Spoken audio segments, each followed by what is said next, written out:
how do you live a big life and remain grounded and connected? That's a deep, good, very good question. Because it's not just for people who are living the stereotypic big life. Because no matter how far we've gone, I still see myself the way you see yourself. I'm Michelle Robinson. Well, you know, nobody who knew who we were until we were in our 40s. I mean, who's Barack Obama? You know, we've spent the majority of our lives living as a lovely, loving married couple on the south side of Chicago. We had great jobs. We got engaged in service. We had these 2 little girls. And then my husband decided to run for president. And I was like, what is wrong with you? We have a nice life here. Why are you going to snatch it from us? So what I say about the White House doesn't change you who you are. It reveals who you are. And if you were raised to be grounded and humble, you practice that. That is who you are. And so for me, I was raised on the south side of Chicago by Marion and Fraser Robinson, and they taught us to respect people, to work hard, to treat each other as we would want to be treated.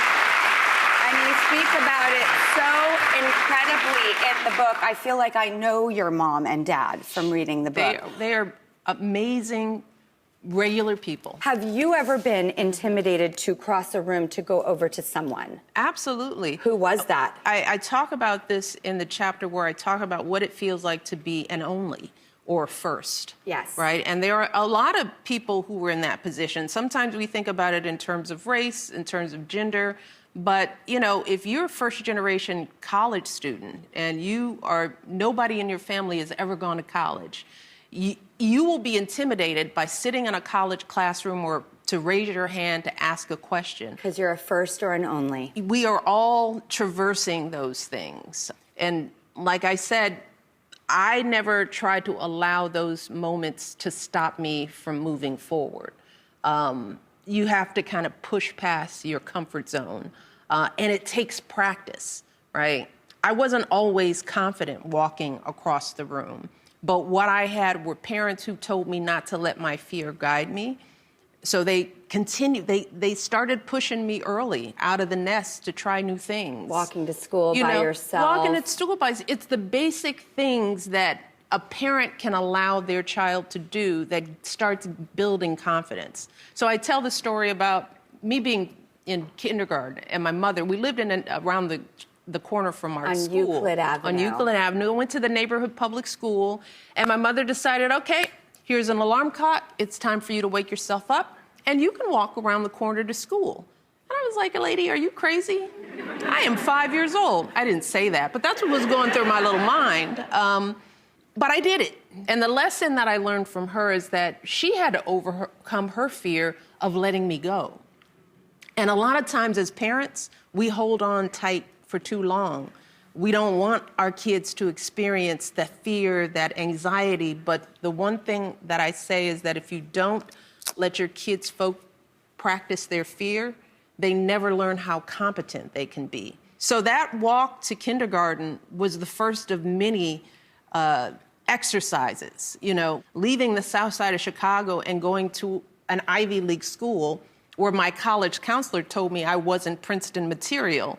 So going to that school was overcoming a set of hurdles of being a first, and then being on an Ivy League campus where you're one of a handful of Black students, where you're treated as sort of like a novelty. So the practice of the act of crossing the room is a practice.